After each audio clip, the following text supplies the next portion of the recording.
Mūsų gėlynuose auga daug įvairių gėlių. Vienas apie save prasineša iš tolo, tarsi šaukia, kad pasižiūrėtume į jų gražius spalvingus apdarus. Kitosgi yra gana kuklios, nelabai pastebimos, tarsi užpildančios gėlyną, bet neišsiskiriančios iš bendros masės. Vienas iš tokių augalų tai yra plukės. Plukių yra įvairių rūšių, pas mane yra jų keletą ir aš noriu apie jas pakalbėti. Vienos pirmųjų pražysta lieknosios plukės. Tai yra pačios ankstyviausios plukės, pavasarinės.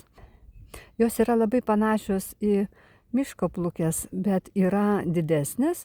Jų žiedstiebiai yra storesni ir patys žiedeliai yra šiek tiek didesni.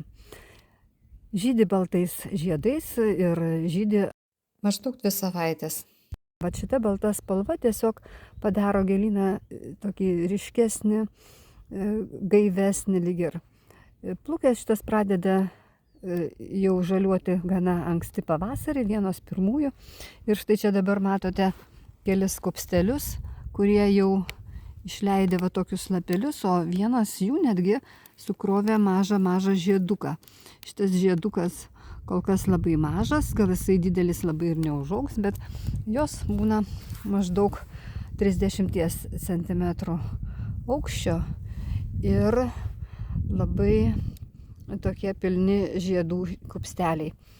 Šitos plukės yra neagresyvios, jos auga tokiais kopsteliais, šakomis nesidaugina, todėl jeigu norite jas padalinti, galima tiesiog kopstelį padalinti kelias dalis ir išsodinti.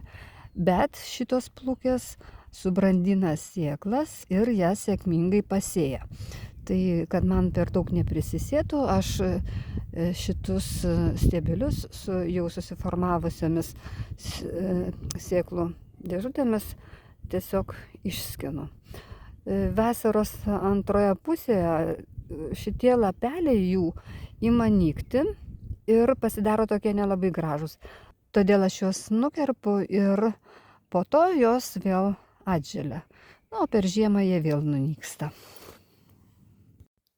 Plukė lieknoji yra neagresyvus augalas. Jinai auga kupsteliu ir niekur nesiplečia, tik tais didėja tas kupstelis. Ko nepasakysi apie kitą plukę, ir tai yra plukė japoninė. Šita plukė japoninė žydi vasarą, užauga gana aukšta, sukrauna labai daug gražių žiedų ant ilgų žiedstiebių ir labai gražiai atrodo gėlynuose, sudarydama tokį tarsi vualį žiedų. Šita plukė yra tikrai didelė, jos lapija yra labai didelė, plati, jai reikia daug vietos ir jinai gana stipriai plinta į šalis. Auga ir pats krūmelis, bet jinai išleidžia šoninės stiprias šaknis, iš kurių taip pat išleidžia atžalas. Kaip atrodo tos atžalos ant šaknų, galite matyti įdėtoje nuotraukoje. Ir to šaknis kerojasi visas puses ir atžalos gana smarkiai išplinta. Todėl šitos plukės augimą reikėtų šiek tiek kontroliuoti, jeigu nenorite, kad jinai jums užpildytų per didelius plotus. Aš padarau kas kelis metus tokią procedūrą. Tiesiog apkasu aplinkui krūmelį, apkasu su kastuvu ir nukertu šaknis. O tie daigeliai, kurie būna šonuose, yra išraunami. Aišku, visų jų išrauti neįmanoma, bet jeigu jau pamatau kažkur tai išdygusi ten, kur man nesinorėtų, kad jos augtų ir daugintųsi, aš jas iškasu. Ar jos plinta sėklomis, negaliu pasakyti, tiesiog nesiryžau bandyti šito dalyko. Bijau ir pagalvoti, kas būtų, jeigu jos man dar ir prisisėtų apart visko. Dar viena plukė mano gėlyne, tai yra rudenį žydinti plukė. Labai norėjau rudenį žydinčios plukės ir įsigijau tokią ružavą su pusiau pilnaviduriais žiedais, labai gražią plukę. Jinai pražysta rugsėjo antroje pusėje ir žydi apie mėnesį, gal pusantro. Šita plukė buvo įsigyta užpernai rudenį. Pernai rudenį užaugino gana neblogą kupstelį ir tą kupstelį aš šiemet padalinau. Ir išsodinau po gėlyną tokiais nedideliais kupstukais. Ir labai tikiuosi, kad jie gerai prigis, panašu, kad ir prigijo, nes jau lapeliai netgi žaliuot pradeda šiek tiek. Ir žiūrėsim, kaip jinai atrodys mano gėlyne, papuošį, ar bus per daug tų ružavų žiedų.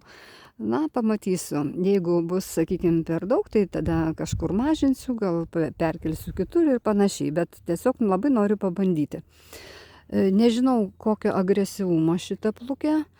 Kai iškasinėjau, šaknytės buvo tokios gana storos palyginus pagal augalą ir ant jų kol kas nebuvo jokių užuomazgų naujų daigų. Dar yra ir štai tokios plukės. Jų aš taip pat buvau įsigijusi kažkada, pasisodinusi, bet jos pas mane nelabai gerai augo. Tai tiek trumpai apie plukes. Jeigu jums reikia augalų, kurie užpildys ir papuoš jūsų gėlyną, tai plukes drąsiai galite naudoti tam, tik tais nepamirškite, kad jos gali būti agresyvios ir gali jums sukelti šiokių tokių problemų. Atsisveikinu su jumis, linkiu viso geriausio ir iki kito karto.